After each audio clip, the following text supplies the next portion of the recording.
بسم اللہ الرحمن الرحیم۔ درس قرآن ڈاٹ کام کے نئے سلسلے تجزیے کے ساتھ ہم حاضر ہیں۔ ہمارے ساتھ ہوں گے مفتی عبد المنعم فائز صاحب۔ السلام علیکم مفتی صاحب۔ وعلیکم السلام۔ کیسے ہیں؟ اللہ کا شکر ہے، بہت اچھا۔ مفتی صاحب، آج ہمارے تجزیے کے 4 بڑے موضوع ہیں۔ جی، پہلا موضوع ہے قرآن پڑھنے والے بچوں پر تشدد۔ دوسرا موضوع ہے غیرت کے نام پر قتل عام۔ تیسرا موضوع ہوگا عصبیت کے نام پر قتل کرنا، جیسے بلوچستان میں ہو رہا ہے، شناختی کارڈ چیک کر کے مارا جا رہا ہے۔ چوتھا ہے خیبر پختونخوا کی صورتحال، لڑائی جھگڑا قتل عام، اس پر۔ تو مفتی صاحب، ہم شروع کرتے ہیں پہلے موضوع پر۔ بچے جو مدارس میں قرآن پڑھنے کے لیے جاتے ہیں یا مکاتب میں جاتے ہیں، 2 باتیں ہوتی ہیں، یا تو بچوں کو شوق ہو، اگر شوق نہیں ہے کہ کوئی خوف ہو۔ بچوں کو ظاہر بات ہے شوق تو ہوتا ہی نہیں ہے، بچوں کے بس میں ہو تو وہ تو مدرسہ جائے نہیں، کھیلتے رہیں، ٹک ٹاک پر ہی لگے رہیں۔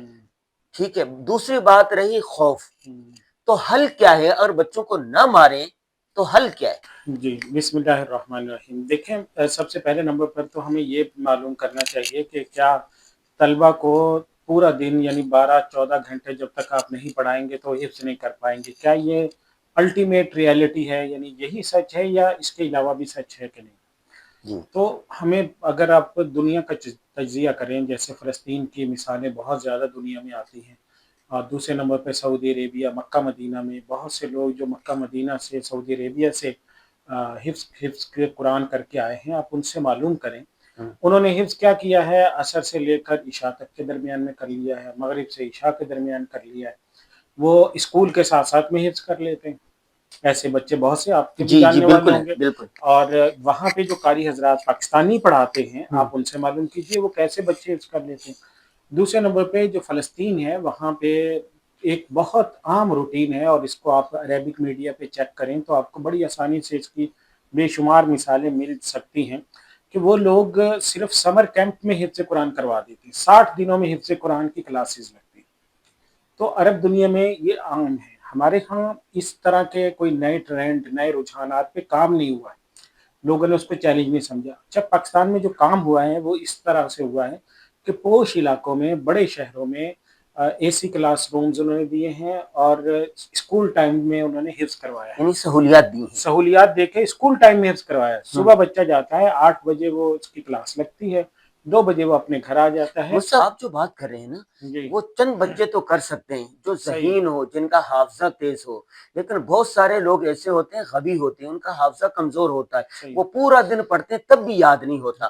نہیں، میرا سوال یہ ہے، کیا ہر بچے کو پورے قرآن کا حفظ کروانا کوئی ضروری ہے؟ دیکھیں، یہ دوسرا سب سے بڑا مسئلہ پاکستان میں جو والدین کے ذہنوں میں ہے، اور لوگوں کو بتانے کی ضرورت ہے کہ ہر بچے کو حافظ قرآن بنانا کوئی ضروری نہیں۔ والدین کیوں بنانا چاہتے ہیں؟ تاکہ ہماری سفارش کروائے، اور اس کی پاداش میں بچہ نفسیاتی مریض بن جاتا ہے، بچہ ساری زندگی کے لیے اپاہج بن جاتا ہے۔ ابھی جو کیس آیا ہے، اگر ہم اس کے اوپر بات کریں تو اس میں بہت بڑی عبرت ہے ہم سب کے لیے، کہ ایک بچے کو اس کے استاد نے مارا، اس کے محتمم صاحب نے مارا، محتمم کے بیٹے نے مارا، اتنا مارا، ظہر سے لے کر مغرب تک مارتے رہے، یہاں تک کہ وہ بچہ مر گیا۔ دنیا میں اس سے بڑی درندگی کا کوئی تصور کر سکتے ہیں آپ کے ایک چھوٹے سے معصوم بچے کو مار کے آپ اس کی جان لے لیں؟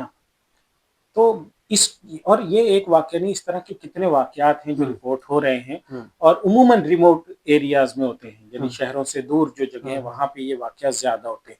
اس میں سمجھتا ہوں کہ 4 جو بڑے کردار ہیں ان کا بہت اہم رول ہے اس کو ختم کرنے میں۔ سب سے پہلے تو جو والدین قرآن مجید کے لیے بچے کو ڈال رہے ہیں، وہ پہلے دیکھیں بچے کا ذہن کیسے ہے، پک کیسے کرتا ہے، وہ حفظ کیسے کرنے کے قابل ہے بھی کہ نہیں ہے۔ یہ صرف وہ اپنی سفارش کے لیے کہ آخرت میں شفاعت ہوگی، بخشش کا سامان ہوگا، اس لیے بچے کو ڈال رہے ہیں۔ دوسرے نمبر پر ان کو یہ بچے سے روزانہ ایک تعلق رکھ کے پوچھنا چاہیے کہ بچے کو پہلے دن بتائیں کہ آپ کے ساتھ کوئی مار پیٹ کا معاملہ ہو، فوراً ہمیں بتانا ہے۔ اس کے قاری صاحب کو بتائیں کہ قاری صاحب اس کو آپ نے کچھ کہنا نہیں ہے، کوئی مسئلہ ہو ہمیں لکھ کر دے دیں، ہم اپنے بچے کو خود بتائیں گے۔ تیسرے نمبر پر بچے کے حالات سے ماں باپ خود واقف ہوتے ہیں کہ بچہ آج خاموش ہے، آج بات نہیں کر رہا ہے، اس کا موڈ بدلا ہوا ہے، غصے میں ہے، اس کے روٹین سے پتہ چل جاتا ہے کہ بچے کے ساتھ کوئی اس طرح کا مسئلہ ہوا ہے۔ اور ایسا نہیں ہوتا کہ ایک ایک ہی دن ماریں گے اور مار مار کے وہ ختم کر دیں گے۔ اس سے پہلے جب یہ بچے کے ساتھ واقعہ پیش ہے، اس سے پہلے کتنی دفعہ وہ بچہ پیٹا ہوگا، تو اس کے چچا نے، اس کے قریبی رشتے داروں نے اس وقت اگر ایکشن لیا ہوتا تو یہ یہاں تک نوبت نہ آتی، یا اس سے پہلے کتنے بچے پیٹے ہوں گے۔ ان کے والدین نے اس طرح احتجاج کیا ہوتا، بات کی ہوتی، ان کے خلاف بات سوشل میڈیا پہ آئے ہوتے تو یہ رک مفتی سکتا صاحب یہ جو کچھ ہوا نا اس واقعے میں، تھا۔ یہ تو شرعاً اخلاقاً قانوناً کسی طرح بھی درست نہیں کہا جا سکتا، صحیح ہے۔ لیکن کیا شرعاً بچے کی تعدیباً کچھ مارا جا سکتا ہے؟ اس کی دیکھیں، حدود قیود ہیں کچھ؟ اس کا ایک تو ہے بنیادی طور پہ قرآن و حدیث اس بارے میں کیا کہتے ہیں، دوسرا یہ کہ اس میں عرف کا بڑا کردار ہے۔ اگر عرف میں قانون، جو حکومت قانون اگر بنا دیتی ہے تو آپ کے لیے وہ قانون ماننا ضروری ہے، کیونکہ وہ قانون کی جیورسڈکشن میں آتا ہے، اس کی حدود میں آتا ہے۔ تو اگر ہماری حکومت نے یہ قانون بنا دیا ہے کہ آپ بچے کو مار نہیں سکتے تعلیم کے دوران میں، تو اس قانون کا ماننا فرض ہے، ضروری ہے، لازم ہے۔ دوسرے نمبر پہ آپ کہہ رہے ہیں کہ قرآن و حدیث اس بارے میں کیا کہتے ہیں، تو حضور صلی اللہ علیہ وسلم نے حد بتائی ہے کہ ایاک ان تضرب فوق الثلاث، 3 سے زیادہ مارنے کی اجازت نہیں۔ 3 سے زیادہ کیا؟ 3 چھڑیوں سے زیادہ، 3 چھڑیوں کی حد کیا ہے؟ بچے کو آپ ڈنڈے سے نہیں مار سکتے جس سے اس کے اوپر جسم پہ نشان پڑے، ہڈی کو ٹوٹے، کوئی اس کا جان لیوا وہ بن جائے۔ اتنی جو اس کے لیے قابل برداشت ہو، صرف اس کو تادیب ہو، یعنی وہ آئندہ کے لیے اس سے رک جائے۔ اس کی شریعت نے، حضور صلی اللہ علیہ وسلم نے واضح طور پہ فرمایا کہ آپ نے 3 سے زیادہ نہیں مارنا، لیکن فقہا نے حد بتائی ہے کہ بچہ جو ہے 10 سال کا بچہ ہے، تو آپ 7 سال سے اوپر کا جو بچہ ہو جاتا ہے اس میں اگر اتنا اسٹیمنا ہے کہ وہ مار برداشت کر سکتا ہے تو ہلکا سا آپ اس کو مار دیں، لیکن اتنا مارنا کہ وہ اس کی برداشت سے زیادہ ہو جائے، اتنا مارنا کہ اس سے اس کے آنسو نکل آئیں، اتنا مارنا کہ وہ اس کے جسم کے اوپر ہمیشہ کے لیے کوئی داغ بن جائے، یا اس طرح کے جو جس طرح آج کل بے دردی سے مارا جاتا ہے، اس کو تو شریعت کوئی اجازت نہیں دیتی۔ یہ جو جیسے مدارس میں ہیں، اسی طرح دیگر تعلیمی اداروں میں بھی تشدد ہوتا صحیح ہے۔ ہے۔ کیڈٹ کالج میں بھی بچوں کو ڈنڈوں سے مارا جاتا ہے۔ یہ فرمائیے کہ یہ صرف پاکستان میں ہے، پاکستان، بنگلہ دیش، افغانستان، ہندوستان، یا اس کے علاوہ دیگر ممالک میں بھی؟ لیکن یہ وہاں ہر اس جگہ پر موجود ہے جہاں پہ قانون کی حکمرانی نہیں ہے، جہاں قانون جو ہے اس کی بالادستی نہیں ہے۔ افریقہ میں بہت زیادہ ملے گا، ہر اس ملک میں ملے گا جہاں پہ قانون جو ہے وہ اپنی عملداری، کیونکہ آج کل دنیا نے قوانین اس کے اوپر بنائے ہوئے، بین الاقوامی ایگریمنٹس ہو گئے، اور ایجوکیشن کی جو فیلڈ ہے اس سے متعلق عالمی جو ہے وہ قانون سازی ہو چکی ہے۔ تو پاکستان کے اندر بہت سے انٹرنیشنل ادارے ہیں جو تعلیم پر کام کر رہے ہیں، انویسٹ کر رہے ہیں، تو اس طرح کی قانون سازیاں ہر ملک کے اندر ہوئی ہیں کہ بچوں کے اوپر آپ ظلم اور تشدد نہ کریں۔ لیکن پاکستان کے اندر کیوں ہو جاتی ہے؟ اس کی وجہ یہ ہے کہ پاکستان کے اندر الحمدللہ دینی مدارس کو آزادی ہے، تو اس آزادی کے اندر دینی مدارس کی ذمہ داری بنتی ہے کہ وہ خود سے اتنی قانونی طور پر پابندیاں لگائیں کہ بچوں کو مارنے اور اس طرح بے دردی سے مارنے کی کوئی گنجائش نہ بچے۔ فائز صاحب دیکھیں، 2 چیزیں، مار نہیں پیار۔ میرا ترکیہ میں جانا ہوا، وہاں پر بچوں کو شوق دلایا جاتا، کس طرح، اور بچہ قاعدہ پڑھ رہا، قاعدہ ختم ہو گیا، اس کے اعزاز میں بڑی تقریب کرتے ہیں، امام مسجد کے پاس لے کے جاتے ہیں، اس کو سائیکل دی جاتی ہے، اس کو انعامات دیے جاتے، بچوں کو شوق دلانا چاہیے اس کا۔ اور دوسری بات یہ ہے کہ اگر بچے کا حافظہ نہیں ہے تو وہ 10 پاروں کا حافظ ہے، کوئی 8 پاروں کا حافظ ہے، کوئی 5 پاروں کا حافظ ہے، کوئی چند صورتوں کا حافظ ہے۔ اماں پارے کا حافظ ہے، اماں پارا اس کو حفظ کروا دے، 1 پارا حفظ کروا دے تاکہ وہ اپنی عبادات میں پڑھتا رہے اس کو۔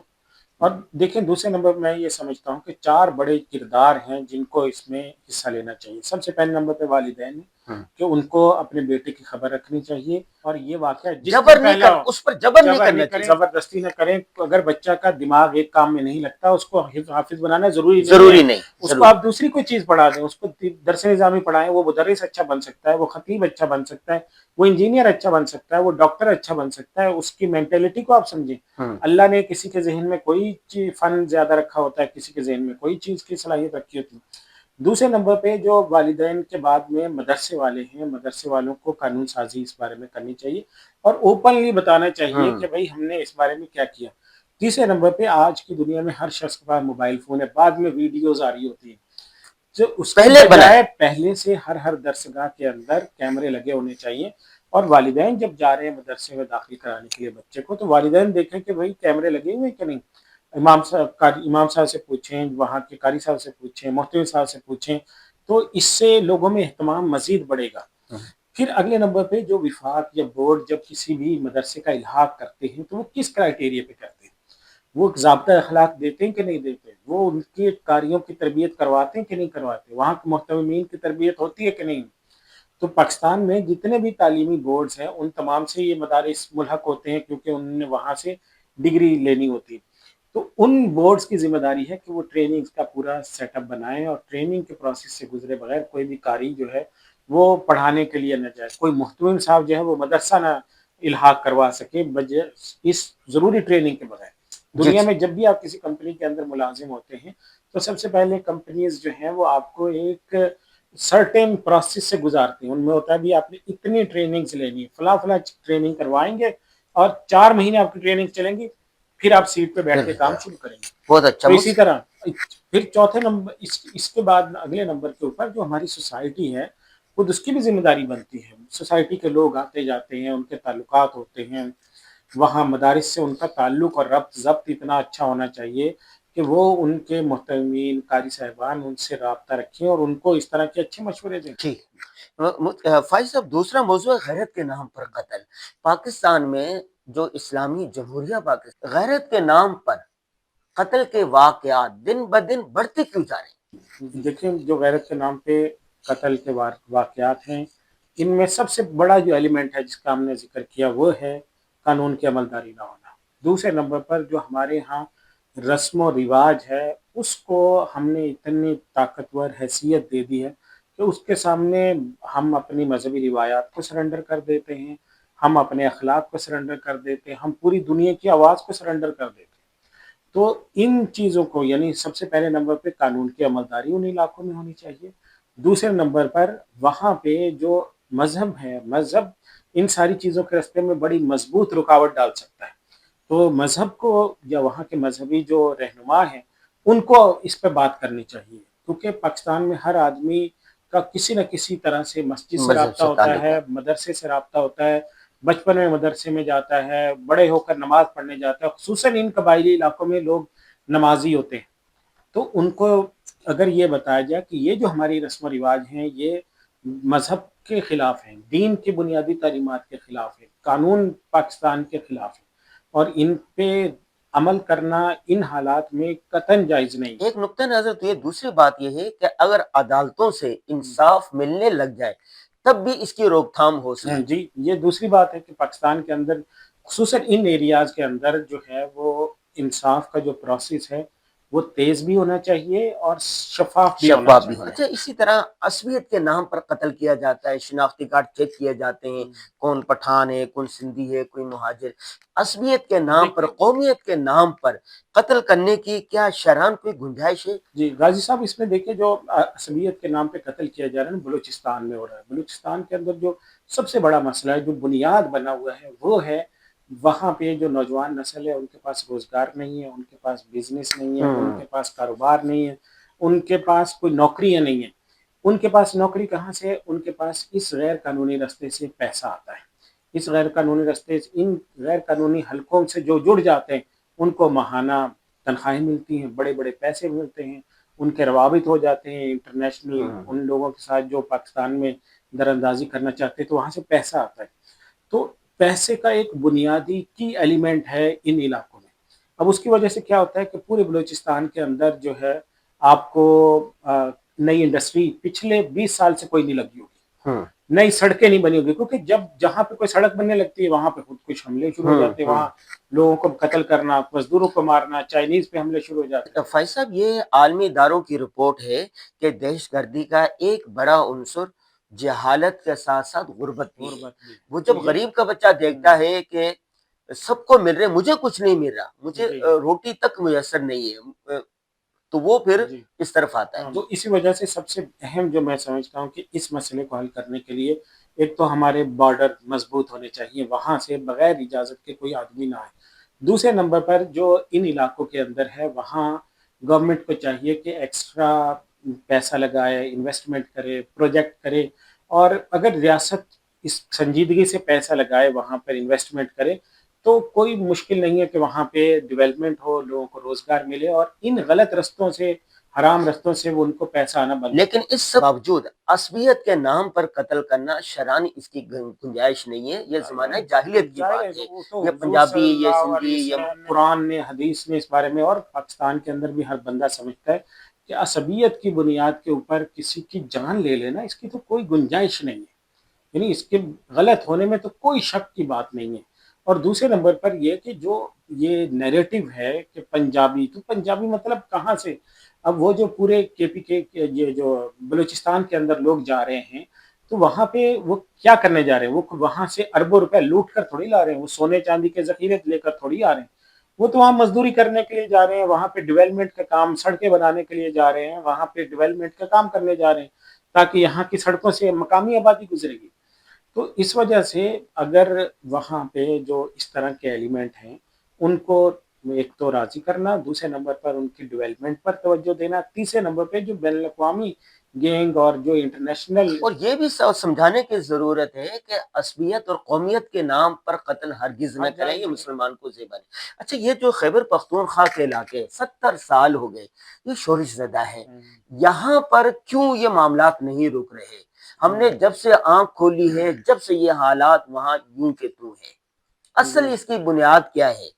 کیا انٹرنیشنل کوئی مسائل ہیں؟ دیکھیں، اس میں سب سے بڑا تو مسئلہ، جیسے میں نے کہا نا، کہ بنیادی طور پر تو جو وہاں کی حکومتیں ہیں ذمہ دار ہیں، صوبائی حکومتوں کے پاس اب انٹرنل یعنی جو داخلہ پالیسیز ہیں، وہاں کے جو امن و امان ہے، صوبائی حکومتوں کی ذمہ داری ہے سب سے پہلے نمبر پہ۔ دوسرے نمبر پر یہ بات ہے کہ وہاں ان علاقوں کے اندر جو بین الاقوامی مداخلتیں ہیں اور سرحدیں کھلی ہوئی ہیں، رشتہ داریاں چل رہی ہیں، لوگ رشتہ داریوں کی وجہ سے، زبان کی وجہ، ایک ہونے کی وجہ سے، آپس کے تعلقات، جان پہچان کی وجہ سے دہشت گرد اور غیر دہشت گرد کی تفریق بٹائے ہوئے بیٹھے ہیں، اس کی وجہ سے بھی۔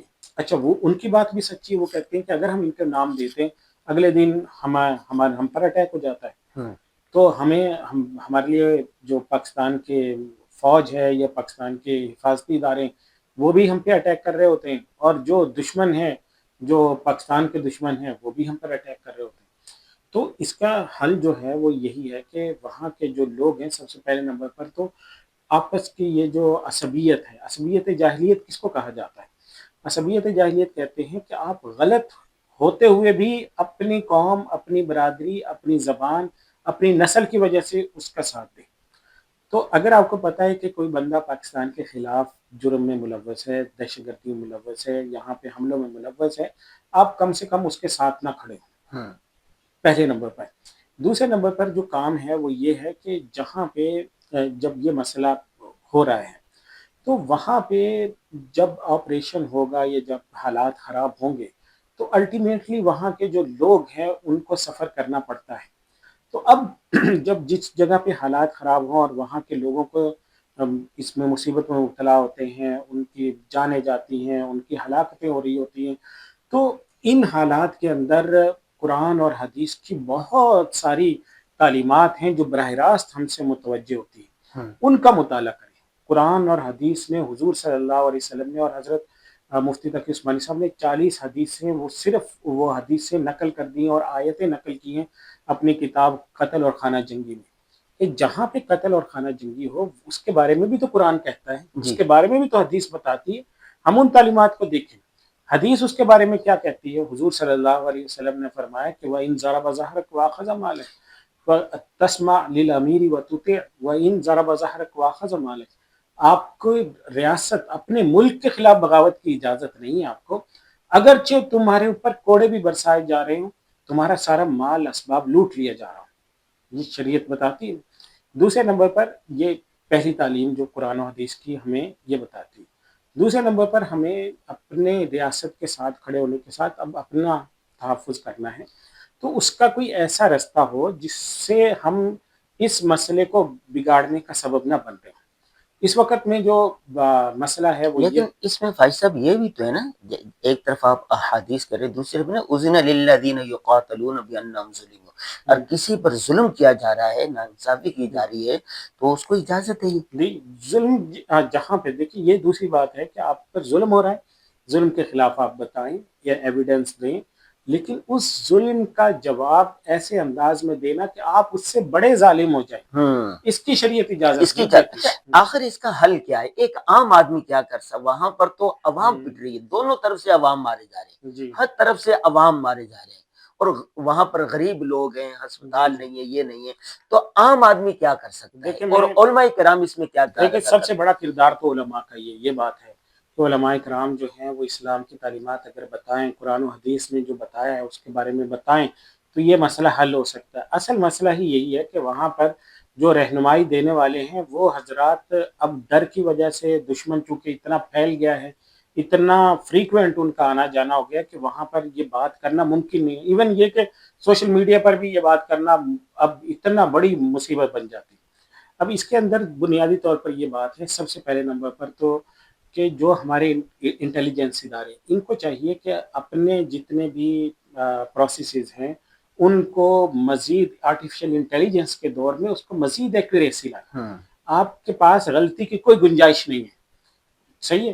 دوسرے نمبر پر یہ بات ہے کہ فوج کا جو سسٹم ہے وہاں پہ میڈیا ہے ہی نہیں، لوگوں کو اعتماد میں لینا ہے ہی نہیں۔ بھئی آپ جب اتنا بڑا آپریشن کر رہے ہیں آپ کو چاہیے کہ آپ روزانہ اوتھینٹک معلومات دیں، لوگوں کی ذہن سازی جب کریں۔ حقائق سامنے نہیں حقائق آتے ہوں تو گے وہ تو پروپیگنڈا آتا ہے۔ جب سچ نہیں بولتا تو جھوٹ تو خود بولے گا۔ اور ایک مشہور مقولہ ہے نا کہ جو سچ ہے وہ ابھی تسمے باندھ رہا ہوتا ہے، جھوٹ پوری دنیا کے چکر لگا کے آ جاتا ہے۔ آپ اب نہیں بولتے ہیں، لوگ ایک کوئی بھی لاش اٹھا دیتے ہیں، بھئی اس کو فوج نے مارا ہے، کوئی بچہ اٹھا لیتے ہیں۔ یعنی میں آج دونوں طرف سے میں آپ کو بتاتا ہوں، میں سوشل میڈیا استعمال کرتا ہوں، آپ بھی کرتے ہیں، میں نے اور آپ نے کبھی کوئی دیکھا کوئی کسی عام آدمی نے لاش اٹھائی ہوئی اور کہے کہ دہشت گرد نے مار دی؟ میں نے آج تک پچھلے مجھے کوئی 20 سال ہو گئے ہیں جب سے سوشل میڈیا آیا ہم استعمال کر رہے ہیں گوگل کے دور سے، میں نے کبھی بھی کوئی ایسی لاش نہیں دیکھی کہ لوگوں نے اٹھائی ہو اور کہا کہ دہشت گرد اس نے۔ اصل بات یہ ہے انصاف ہونا چاہیے۔ اگر کوئی دہشت گردی کرتا ہے، کوئی جرم کرتا ہے، ان کو فوری طور پر عدالتوں سے انصاف ملنا چاہیے۔ جن معاشروں میں انصاف ہوتا ہے، اور صحیح بات یہ ہے کہ وہاں کی مقامی آبادی کو اعتماد میں لے کر کریں، ان کے بڑے بڑے لوگوں کو اعتماد میں لے کر کریں، ان کو براہ راست معلومات دیں، جو بھی کوئی ایشو ہوتا ہے ان کے ساتھ انڈرسٹینڈنگ کریں۔ اب پہلی دفعہ یہ ہو رہا ہے کہ وہاں پہ لوگوں کو دیت کے طور پر یہ جو بھی پیسے دیے جا رہے ہیں، تو اگر آپ کی کوئی غلطی ہوتی ہے آپ اس مانے کہ جی ہماری اس کو بھی غلطی ہے۔ مانے، اگر اپنی آپ غلطیوں اپنی کو مانے، ایک غلطی نہیں مانتے ہیں، لوگ آپ 100 آپ کے ذمہ 100 لگا غلطیاں دیتے ہیں، لگاتے ہیں۔ تو آپ کی جو نہیں ہے تو ہاں غلطیاں تمام آپ دیکھیں نا۔ طبقات سے دوسرے ہوئی نمبر ہیں۔ پر یہ ہے کہ اس وقت آپ کے پاس سیٹلائٹ ہے، یا کم سے کم آپ کو ایسا بندوبست رکھنا چاہیے کہ وہاں پہ مین جگہوں کے اوپر آپ کے کیمرے ہوں، وہاں پہ کوریجز ہوں، وہاں پہ ڈرون کوریجز ہوں، وہاں پہ فضائی نگرانی کا ایسا بندوبست رکھنا چاہیے تاکہ ایسے مواقع کے اوپر آپ کے پاس کوئی فوٹیج ہو، کوئی ایویڈنس ہو، لوگوں کو سوشل میڈیا اس کمپین کو آپ روک سکیں۔ ورنہ اس وقت میں جو ماحول بنا ہوا ہے وہ تو ریاست توڑنے والا ماحول بنا ہوا ہے۔ جی فائز صاحب اور ہم نے مل کر یہ جو 4 بڑے نیشنل ایشو تھے اس پر ہم نے تجزیہ کیا ہے۔ خذ ما صفا ودع ما قدر، اس میں جو اچھی باتیں ہیں آپ وہ لے لیجئے گا، جو باتیں آپ کو اچھی نہ لگے ہمارے ذاتی تجزیہ ہے آپ ان کو چھوڑ دیجئے گا۔ کیسے بھائی صاحب؟ بالکل جو اچھی باتیں لیں گے وہ لے لیں۔ ہم نے تو تجزیہ کیا ہے اپنی معلوم، ہمارا تجزیہ غلط اور بھی ہو اتنی سکتا دیر میں اتنے بڑے بڑے مسائل ہیں، اتنے بڑے ایشوز ہیں، ان کے ہر ایک آسپیکٹ کو لانا ممکن نہیں۔ اس میں جو اچھی باتیں تھی آپ وہ لے لیں۔ سوشل میڈیا پر سب سے قدیم اور سب سے ریلائبل برانڈ درسقرآن.com